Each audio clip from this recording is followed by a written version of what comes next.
Working Cows Podcast, episode 175.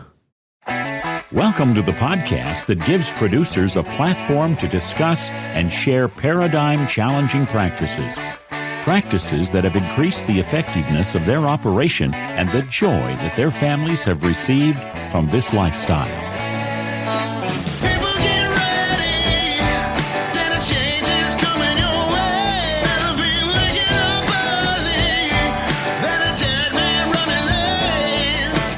Howdy, everybody. It's Clay Connery, host of the Working Cows Podcast, here with another episode for you guys.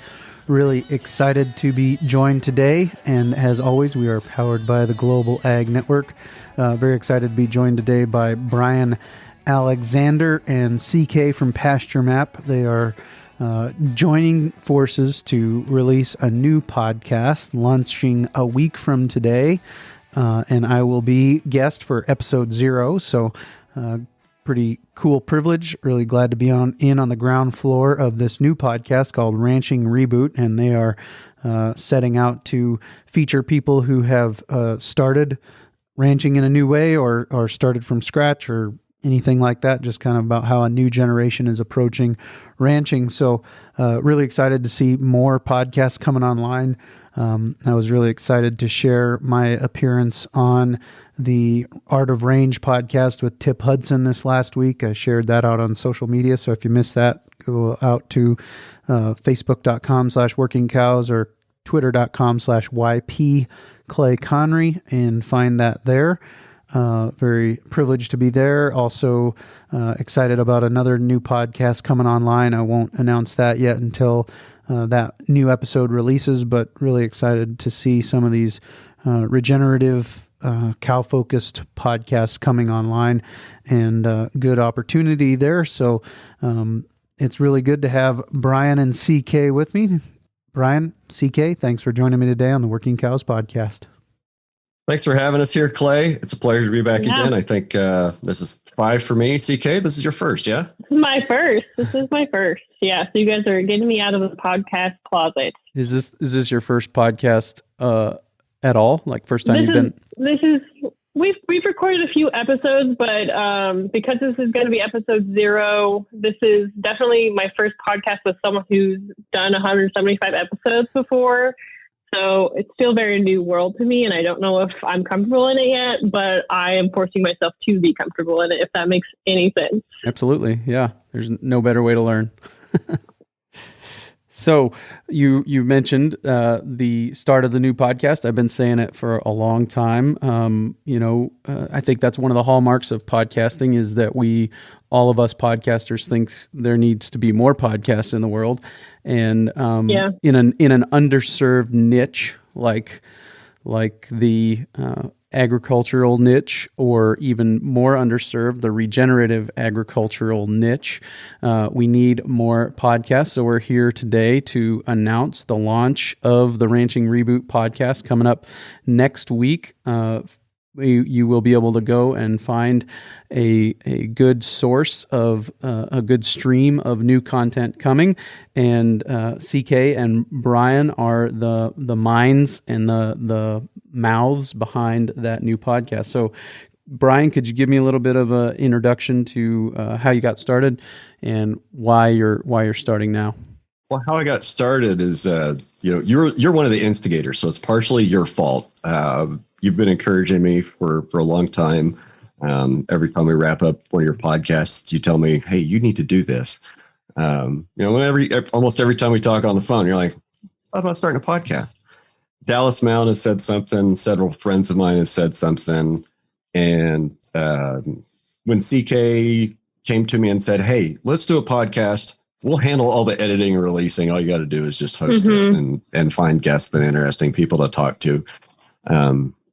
That was the big motivator. That's what got me hooked. And, we're calling it Ranching Reboot. I feel like it's an appropriate title especially for some of the first guests that we've already recorded episodes with. And, I'll just kind of read part of what we're working on for the intro here.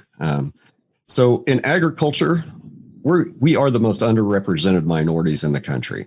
There are less than 2% of the population directly involved in the production of food. On the Ranching Reboot podcast, we want to give all producers a voice to speak up and pay the lessons they have learned forward to the next generation. We're discussing ideas outside of mainstream ranching with some of today's most innovative ranchers and producers. Very good. I like it a lot. So you're giving people a place to speak up and pay forward the lessons they have learned. Yeah.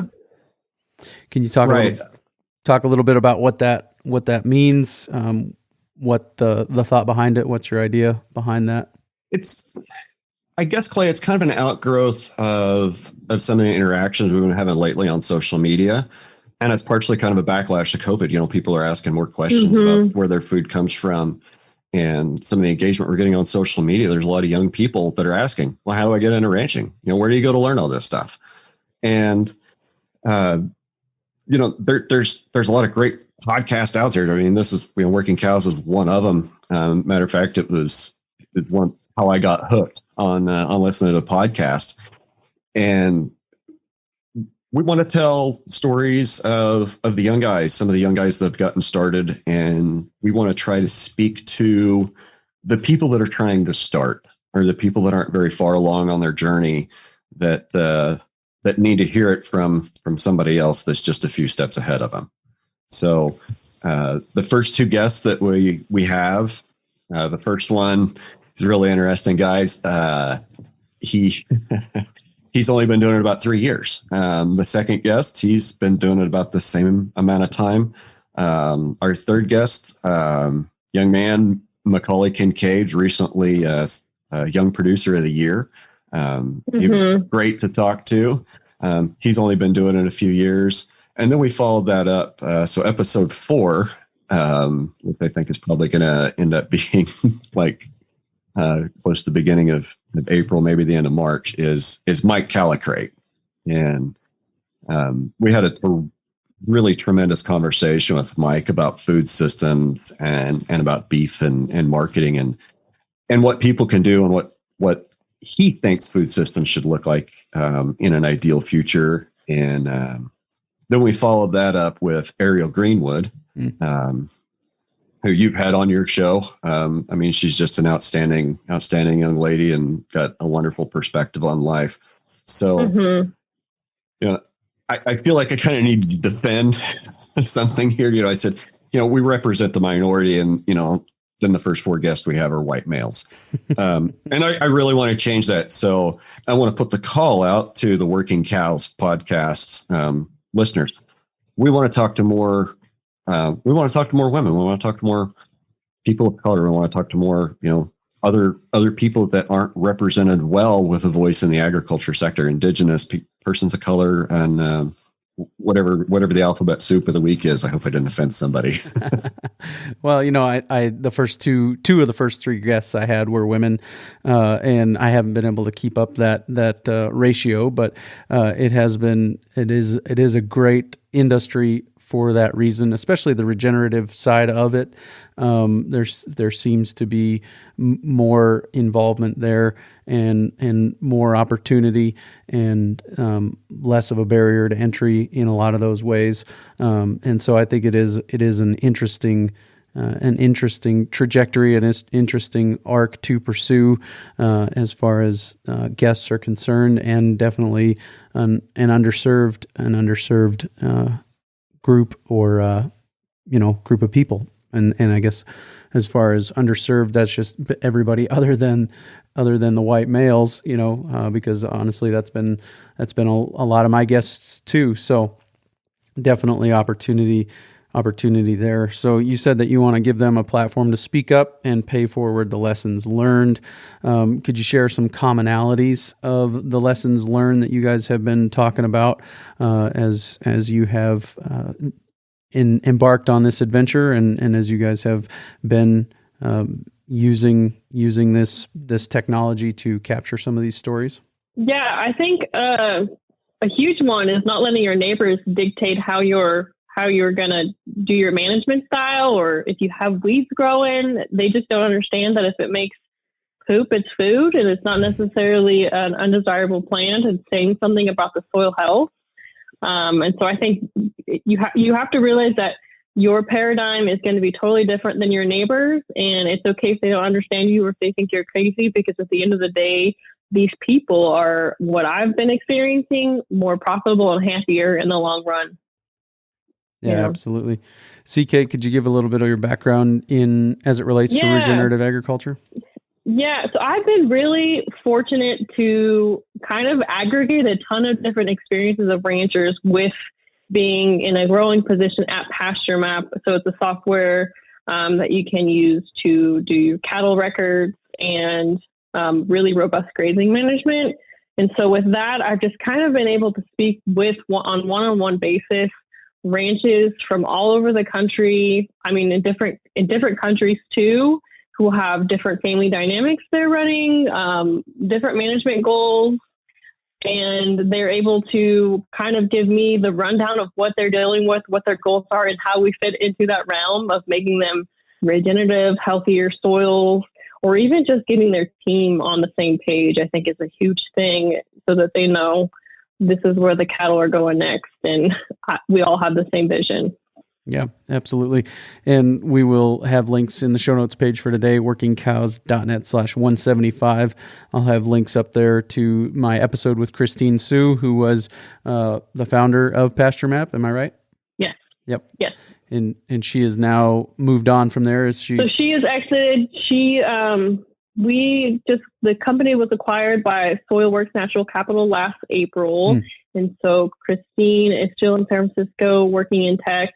But a huge advocate for our regenerative platform, and a huge role in making PastureMap so successful. And the new owners are now based out of San Antonio, Texas, and we're still working on getting our ranchers paid for the work that they're doing. So it's really exciting to see what's happened with Christine 4 years ago, and then grow into this huge company that has like even a bigger vision than I ever had. And you're like, okay, this is I think going to make our ranchers really successful, and they don't really have to change a lot if they're already doing regenerative. Sure. Have you been there from the beginning? So I was one of the original first 3 team members. So I'm not a founder, but I am a pioneer team member. When PastureMap I remember they recruited me because I went to school in Northern California, Chico State, and we have a regenerative ag program, and I worked at the university farm. So I just had a lot of knowledge and also experience with actual like cattle segments of the industry. Feedlot, I thought, was what I was going to go into originally, and I mean, that's not what I'm in. So it's been really fun to see what they asked me to sell, like PastureMap subscriptions in the beginning. And I was like, you want me to ask ranchers to pay to do this? It was bare bones. Like there was nothing that I thought, was worth paying. So thank you, Brian, for being one of those first users.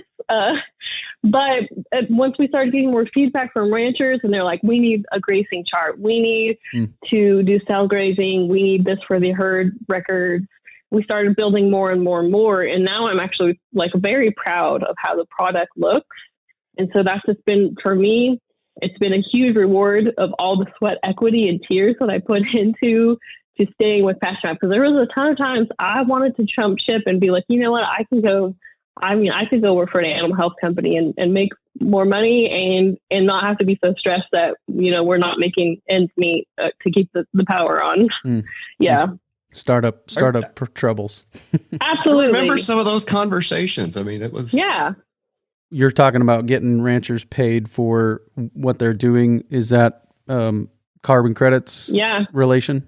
I think that's the long-term goals is finding companies who want to be carbon neutral, that don't necessarily want to build $1 million worth of infrastructure. And so it might be more financially or aesthetically pleasing to just buy carbon credits from ranches who can prove that they have carbon growth on their ranch.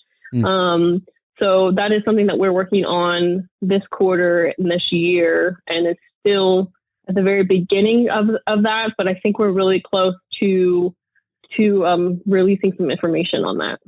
Brian, are there any other commonalities that you have seen as far as some of these people getting started, some of the things that they're doing that they share in common, and then even some of the commonalities that they have with people who've been doing it for a long time? I think everybody's either coming to soil health, from the soil health angle, or they're getting there through the input and economic angle.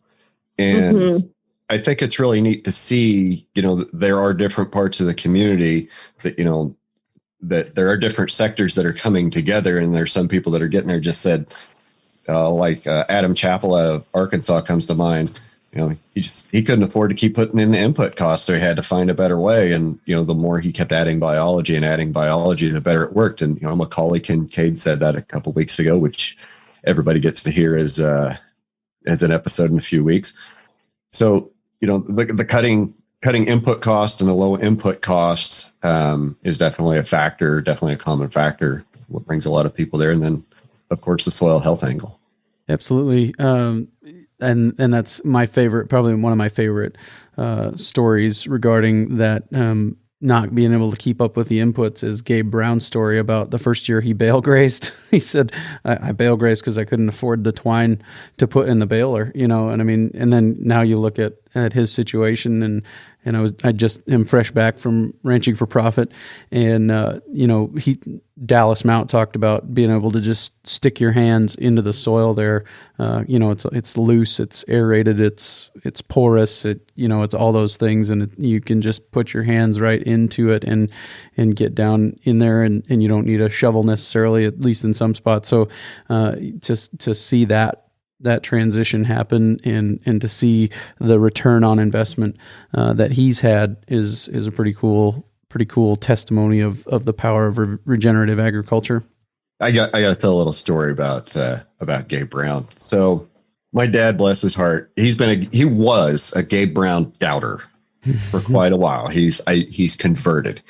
So, I've had my Red Hills Rancher page now, I think almost seven years on Facebook, and I wish I could remember the day. I wish I could go back and find that message, but somebody messaged me one day and asked me if Gabe Brown was legit.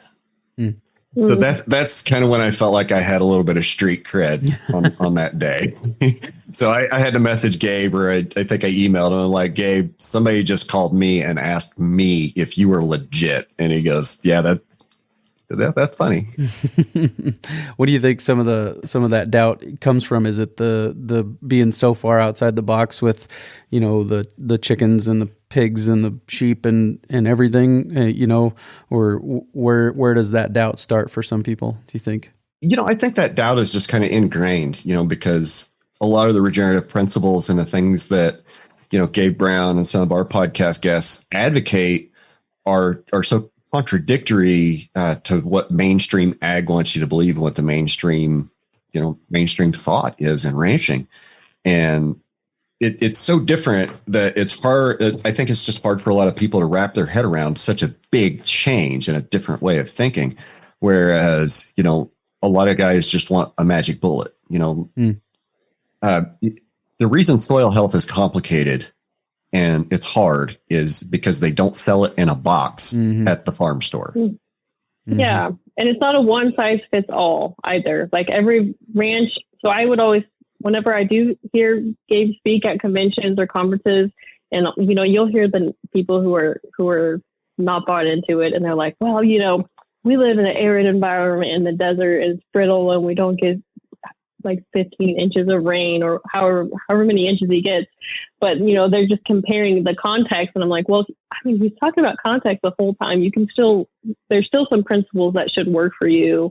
And it doesn't have to be everything that he did, you have to do. And it's always going to be the first response is this is why it won't work instead of this is why it is going to work.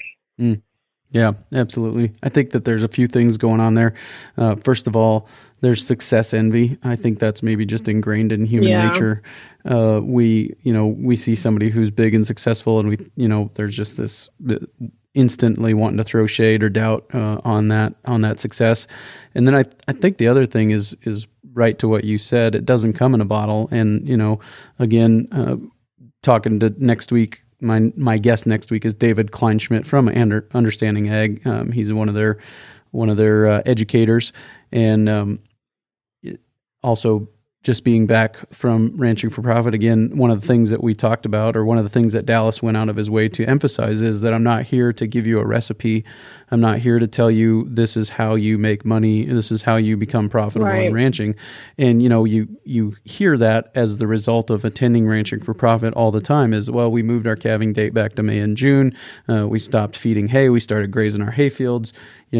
This and that and this, and really what Ranching for Profit is there to do is to give you the tools to analyze an enterprise before you get it off the ground and see, is it going to be profitable? Should I do it? And then is the cash flow going to work? How do I pay for it? And I think that's really the position of those types of educational experiences. And then when you run across those people who all they got out of the class is, I had to change my calving date and I had to stop feeding hay and I had to start grazing my hay fields, that when that's all they got out of the class, those were people who just went there and took home a recipe and tried to apply it to their context. And that's really what I appreciate about Understanding Ag, is they don't talk about the 5 principles of soil health anymore. They talk about the six principles of soil health, and depending on where you're putting it in the order, one of those principles, either the first one or the last one, is context. What's been the history of management? Why, how has that affected where we are today? And why are things the way they are? What are we going to do? Why are we going to do it? What's it going to accomplish? So all those things are really good, important things to be considered. And I think it's, again, asking why before we even ever add an input. Why are we doing it? Rather than just saying, this is what the agronomist told me to do. Right. And we'll get into your experiences ranching for profit later as part of episode 0, Ranching Reboot. And you were there with one of my good friends and one of my neighbors. And I had a really good conversation with him over the weekend. And CK's been as well. And I think... Is it Kurt Dale? Is that what you're talking about? Yeah. Kurt's a good guy. Dale Family Farms, if they do ship. So dalefamilyfarms.com. There's a free plug for him. But I think that, all three of us would agree that, you have to occasionally get out of your comfort zone and challenge yourself. A term Clay likes to use is sharpen the management axe. And I've recycled that a couple times as a podcast question. So I hope you don't mind me ripping that one off from you. We have to look at things a little bit differently and take things from a different angle, I think. Well, and I think that, some of why we have to look at things from a different angle, especially people in my shoes, people like the first few guests of the Ranching Reboot podcast, are the reason why we have to look at it differently is because it's so hard to get started now, especially if you're gonna approach it from a traditional paradigm of, well, we've got to move feed to cows, we've got to constantly be providing them with their food every day, at least, depending on where you're at, 4 or 6 months out of the year, we're going to be responsible for making sure that food is placed in front of them. And, as Dave Pratt, former CEO emeritus, I think is the title that they're using, of Ranching for Profit, said, it's not just the cost of the inputs, it's the cost of the inputting. When you're feeding 1,000-pound hay bale, you're not going to go out there and just roll that yourself. You've got to have some pretty heavy iron equipment to get out there and do it. And, kind of at a minimum, that's a $20,000 investment for a decent bale bed pickup with the bale bed on it, and to go and buy a brand new one, you're talking $70,000, $80,000 to buy a tractor capable of keeping up with that kind of use regularly, and one that you don't end up as a popsicle on in February in North Dakota or South Dakota is, you're talking well north of that $70,000, $80,000 brand new bale bed pickup investment. So that's kind of a tough sledding start, kind of sledding uphill, so to speak, where you're kind of placed all of this iron on the back of that cow and said, go carry that around and pay for it and pay for yourself and pay for the ground that you're eating off of, that's a tough start, I think. And I'm assuming that's some of what you're featuring on the Ranching Reboot podcast. I haven't heard any of them yet because it's brand new and it hasn't actually officially hit the presses yet. But these stories of people who are taking a different path in, is that kind of what you guys are seeking to feature? Absolutely. Mm-hmm. Yeah. And, you're asking about common themes, and, one of the common questions we've been asking is, what do you have to say to somebody that's sitting out there at home on COVID lockdown? How do you acquire resources? How do you get started? What do you need to get started? So I would say another common theme is, to get started in the regenerative grazing realm, you don't need thousands and thousands of acres, a remuda of 20 horses, a giant tack room, a big tractor, a bale bed, and a skid steer, and, pens and a feed grinder and all this other shit. You need the right training, and you need a couple reels of polywire, some step-in post, and a good charger. Mm-hmm. Yeah. And that's all you need to own, right? You don't need to own anything past a way to get around, a way to keep the fence hot, and a fence you can move. Mm-hmm. Yep. After that, you can rent, lease, beg, borrow, or steal almost everything else you need to bootstrap a cattle business. Yeah. So one of our first guests, and we didn't get into this subject, but one of his posts on TikTok that really stands out, he answered a question, how do you get started? He said, well, if you want to get started, call the butcher and book a slaughter date in 24 months. I thought that was amazing. Then figure out how to make it happen, because you just made a commitment to somebody else. Go make it happen. Book your slaughter date first. Start with that.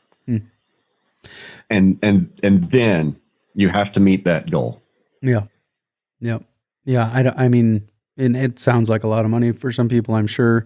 It would have been, it is a lot of money to me still to this day, but it was something that I had, basically the first check I cashed for grazing covered all of the startup costs for my grazing business.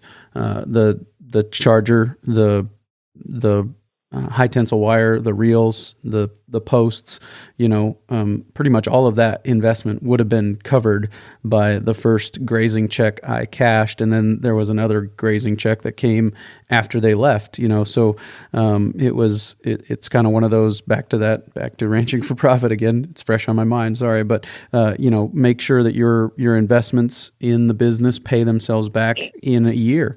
How do you do that with a $90,000 John Deere tractor? I don't know, so I don't own one.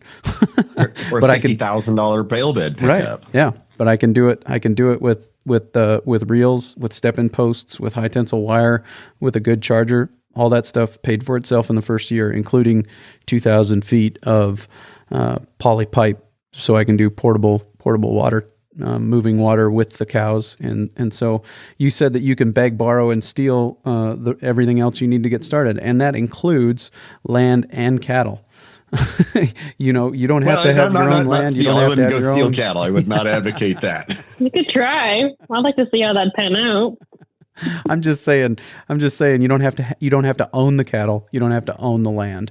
You just have to have management control over the land and the cattle, and you get paid for your management in that scenario. Yeah. And that's ultimately the most, like no risk ranching, right? Yeah. Where have I heard that before? and I think part of the mindset shift, there needs to be a paradigm shift away from the ownership model to the stewardship model. Mm-hmm. I don't own my ranch. I am privileged enough to be its steward. Right. Yeah, absolutely. And that's the way I look at it. I don't own it. It owns me. I am privileged enough to be its steward. Mm-hmm. Yeah. And I think that's, how I always talk about it too, is we've been entrusted with this land. And from my perspective, I've been entrusted with this land by God, and my responsibility is to give it back to him in better shape than I found it. And the tangible reality is I'm going to give this land, hopefully, Lord willing, if I don't mess up too bad. I'm going to give this land to my kids in better shape than I found it, or the next owner will get it better than I found it. And that's, we all sitting here agree on that fact that this land isn't always going to be ours.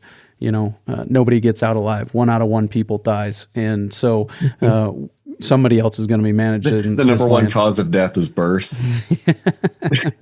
Somebody else is going to be managing this land someday, and it won't be me.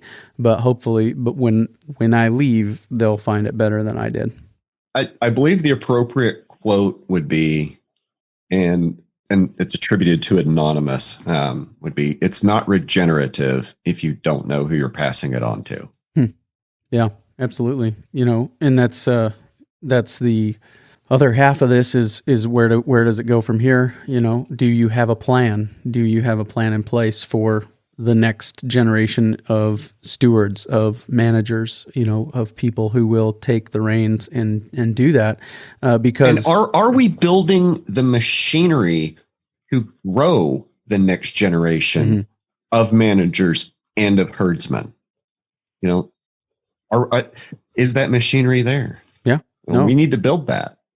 I think it's there. Is it known about? Is it utilized? Do people understand that you don't have to spend 4 years in college racking up, tens of thousands of dollars worth of debt to come out the other side as a qualified and competent manager? No, you don't. At least according to my humble opinion. You guys can disagree with me if you want, but I mean, it's had a college degree. It's for some people. It never was. For me. That was not my path in life. And, not taking courses in biology and science and being self-taught and self-study and living on the land daily and being immersed in these concepts of soil health and being able to observe things like soil function and biodiversity change over, the last 14, 15 years since I've been back on the ranch. It gives you kind of a different perspective on things. Yeah. CK, what were you going to say about that? If I could just, perfect. I have my 4-year degree, and I just think from my background, I grew up in a kind of a broken home. And so I lived in foster homes. I didn't really have a solid home life. And so college for me was my way to make sure that I was going to be able to be self-sufficient and take care of myself. Right. Yeah. And I do agree with Brian and you, Clay, that you don't need this 4-year degree, but it definitely has opened some doors for me. It's made it easier to open doors having that. But I also will say that I wasn't successful in college until I started participating in being a successful college student. And I mean, networking with my professors, going to College of Ag events, trying to work on the university farm and getting this internship that I really wanted to build my resume, right? So I can get a job after college. But I think that those are definitely things you can do without a college degree. I just set myself up that I didn't know what to do next. So I went to college and I didn't know anyone that could help me or mentor me.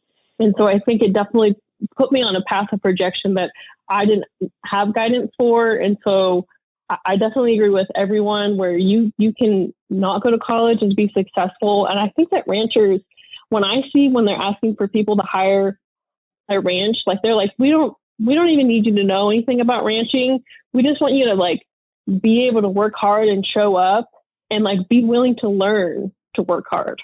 And I think that means more than I took an organic system planning class that, I learned a lot about regenerative ag in that class. But it wasn't until I actually had to go take soil samples and pasture samples and learn how to figure out what the dry matter pounds per acre was available on that pasture that I really knew what I was doing. Mm-hmm. So my little plug on college. Yeah, I totally agree. So there are advantages and disadvantages to not going to college. There are advantages and disadvantages to not growing up on a ranch. I mean, sometimes the hardest lesson to learn is the one you have to unlearn. The fact that I've grown up on a ranch might be a disadvantage if I'm not willing to be open-minded and change the way I'm thinking and change the way I'm doing things, because the way I'm thinking and the way I'm doing things is going farther and farther in the red every year, rather than continuing to be more and more profitable and more regenerative. So, and I guess my approach I've got kids, I've got a son that's 12 years old. So we're looking at college in the next 6 years, maybe. And kind of my approach on that is, go spend 5 years figuring out what you want to do with your life. And if you need a college degree, no rush. If you need a college degree to do that, go get it. If you don't, then you've saved yourself some money and some time. Mm-hmm. And college is just not the place for everybody to figure out what they want to do with their life. Right. I agree with Burke Tigert. He said, get a 2-year degree, get some basic chemistry, some basic biology, go to the cheap at a JC. Right. That's pretty cheap to do. I was lucky. I got scholarships and stuff like that because I was a smart feller for some reason. But it's because I was my safe haven. Education was it was so easy for me to learn things.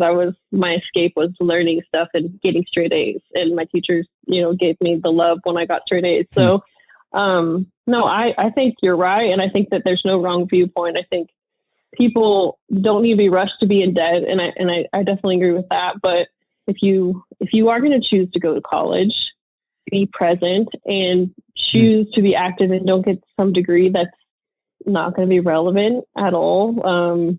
And ask for help if you need help, and you don't have to finish either if you found a different calling. So. And networking, I think, I think I missed out on a lot of networking by not going to college. So, if you go to college, definitely take advantage of the networking aspect, and because that can always be huge. People that share your journey and being able to share a story with them.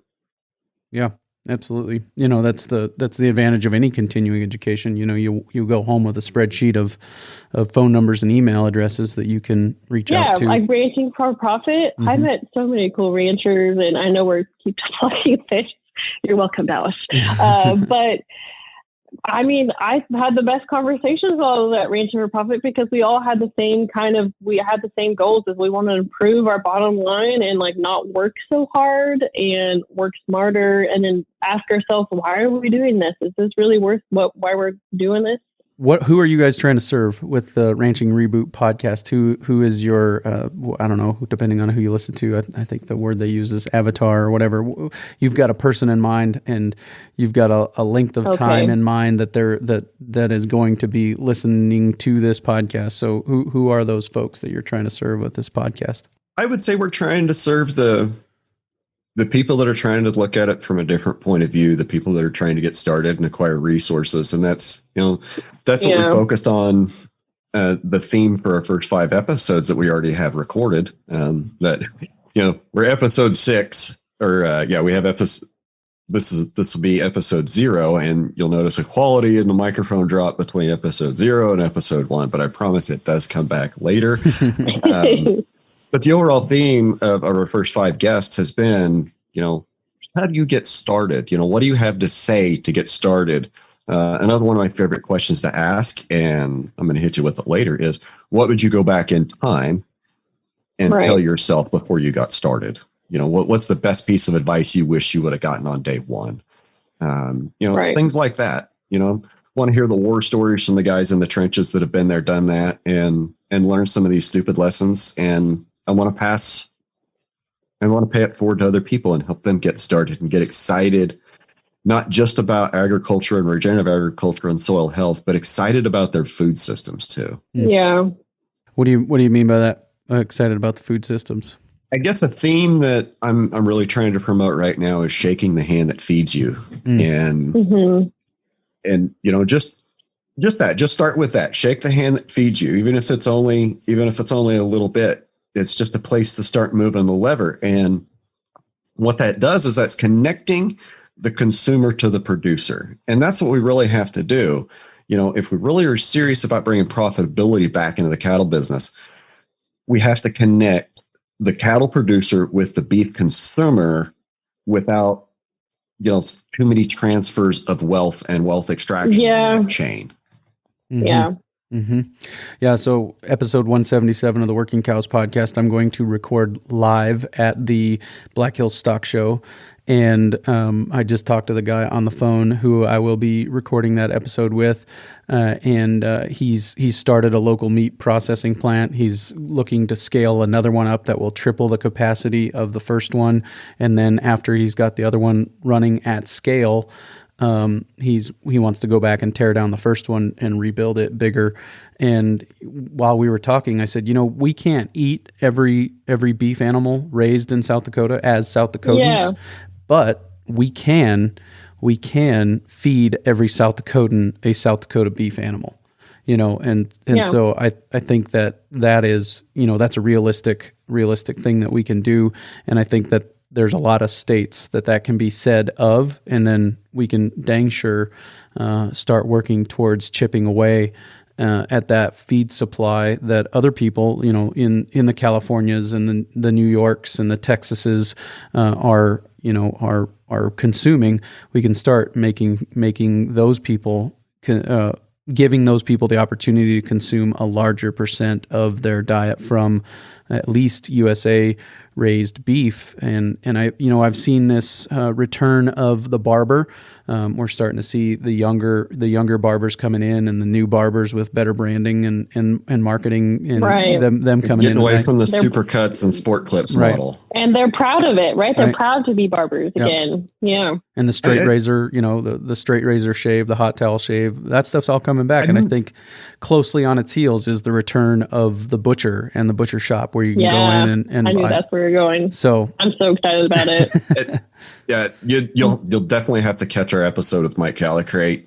Oh, that guy. I'm still thinking about it. Mm-hmm. I mean, Clay, you know how he is, right? You know how he is. You just got to kind of warm him up, wind him up, and point him in a direction and let him go. And that guy is just fantastic. And what he had to say about public meat spaces and public market spaces, I mean, it was just amazing. And I'm still waiting on CK to upload it to the Dropbox so I can listen to it again, because I mean, it's just absolutely mind blowing.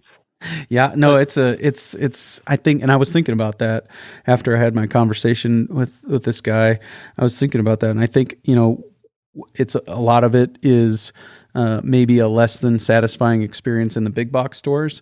And what do we have the opportunity to change about that? Well, we have the personalized customer service niche that we can carve out for ourselves in those butcher shops, and like he prints, if it's a local animal he's processing, he prints the name of the ranch right on the label that's going out, so I mean, that's like county, not just country of origin labeling, that's county of origin labeling, and beyond that labeling. I'm in ranch of food origin security labeling. for the community. I love it.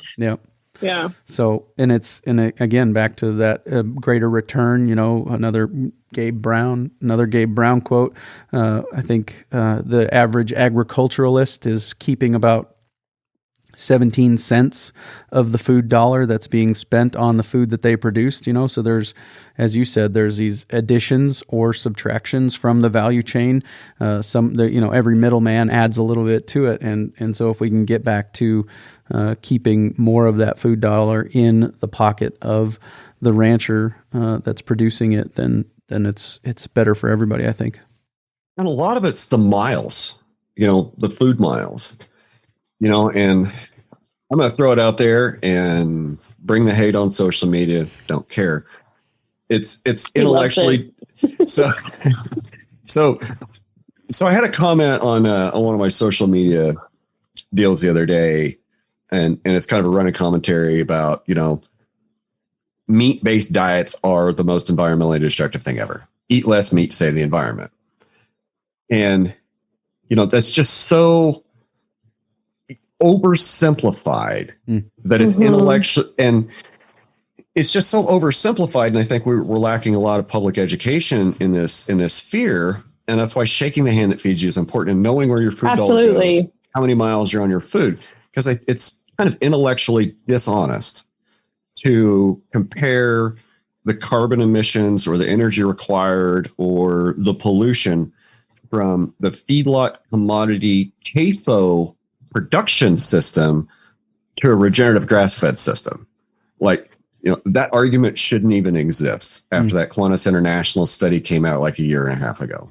Like, I mean, the argument should be over. Elon Musk has been posted on Twitter about, hey, I've got $100 million for somebody that could come up with the best carbon capture solution. And going through some of the replies, I mean, it's like 10-1 people in agriculture and people that know about holistic management saying, hey, rotation grazing, just go ahead, write me the check. Or, cows figured this out thousands of years ago. Stupid. I tweeted that, hey, Elon, Alan Savory figured this out. Have you ever heard of holistic management? Just make the check out to Alan or Savory. Yeah. And I haven't been back on Twitter. I haven't been able to spend enough time on there to see where that's going or anything. But I just think it is kind of funny that, he posed that question, and that seems to be the bulk of the replies is, people replying, hey, dummy, it's regenerative agriculture. It's right here staring you in the face all along. Yeah. Well, and back to that question of efficiency, everybody running a concentrated animal feeding operation wants to say it's an efficient way to do it. Well, and I really appreciate Joel Salatin's his way of articulating this. It's a smaller footprint than an animal out on pasture, but the footprint of the feed base that it takes to feed that animal for however many days it's in that feedlot, it doesn't require less acres than it would to keep that animal out on grass. Especially if you're planting some nutrient-rich cover crops and finishing them on a real high plane of nutrition, to get that marbling and stuff that people expect from a feedlot-fed animal. So I don't think that that's even necessarily a dead end discussion for the regenerative space. We can match them blow for blow. And again, I think people should be free to raise animals however they want. I don't think that there's that we should seek legislation shutting down all, concentrated animal feeding operations or anything like that. But I think that we have been on our heels in the regenerative space sometimes when that question of efficiency and can we feed the world using these practices comes up. And I think that the resounding answer is absolutely yes, we can, because we haven't even started talking about the soil health benefits and the fact that when the soil is healthier, it can carry more animals and all of those things. So I do want to take a little bit of a turn here, and CK, as much as you're comfortable sharing your location, I would like to hear, a little bit of the consumer's perspective, like how hard is it for you to find meat raised this way and some of those things. I'm not going to be a good answer because I get all of my meat from my mother-in-law. Perfect. She raises everything for us, and I just have to haul it in my deep freezer. But I did get on the Google machine yesterday, and I was like looking at, grass-fed beef near me, and I know that we have the local market.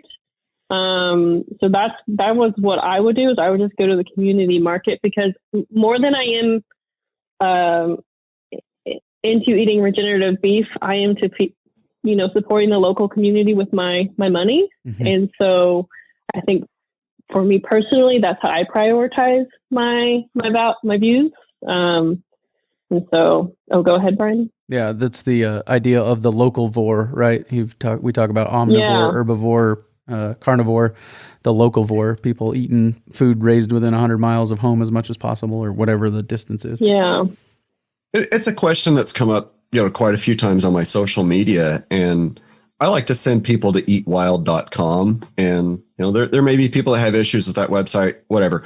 That's a community driven, like it's just a list. Like it's just a list and a map, and then you can make your own decisions on who you want to buy from. I don't like to promote something like Butcher Box because I'm just going to say I don't necessarily agree with all their sourcing practices. Blue Nest I would probably promote, but I think that overall serving the overall goal of trying to be a local vor is telling people, check out eatwild.com, look at the map, find somebody closest to you, because that's, that's where you're going to get the food that's going to give you the most benefit from, weird concept, local microbiome. Yeah. Absolutely. Joel Salatin would probably say something about like environmental pathogenetic resistancy or something. I'm making up words. Drinking water from the trough after the cows. Oh, yeah. Drink after them. That was a good one. So, where can people find the Ranching Reboot podcast? What can they expect? How can they find it? Well, we'll be, you can find us at ranchingreboot.com. We don't necessarily have any details finalized yet on what platform we're going to use. Probably be something like Podbean, but definitely you'll be able to find the links to the episodes on ranchingreboot.com. And we're going to release episode 0, which we're going to do here in a few minutes with you. Mm-hmm. So if you guys want to hear the back half of Working Cows episode 175, which turns into Ranching Reboot episode 0, you're going to have to come back. We intend to go live and release it on February 15th. So that'll be Monday, same day you come out. So give everybody plenty of stuff to listen to on their Monday for the rest of the week. Perfect. Did we leave anything too major on the table, or can we jump into Ranching Reboot episode 0? Oh, I think we can go ahead and make that jump. And you want to do your sign off? Yeah. Well, yeah. CK and Brian, thanks for your time today. I appreciate you joining me today on the Working Cows podcast. Been a pleasure, Clay. Looking forward to continuing it here in just a few minutes. And for the rest of you, I guess it'll be next week. Very good stuff. Very, very good. I'm glad that that's coming out next week. I'll remind you about it again next week in the close of next week's episode, and really excited to share with you next week's episode. We'll be talking to Daniel Griffiths. He has written a new book called Wild Like Flowers that is not out yet, isn't even available to pre-order yet. The pre-order will open up next week, so we'll talk to Daniel about his book, Wild Like Flowers, next week on the Working Cows podcast. We invite you to visit workingcows.net to subscribe to the show via iTunes or Stitcher. You'll also find detailed show notes pages, resources from our guests, and the industry leaders who have influenced them. For more ideas on putting your cows to work for you in a more profitable way, tune in next week.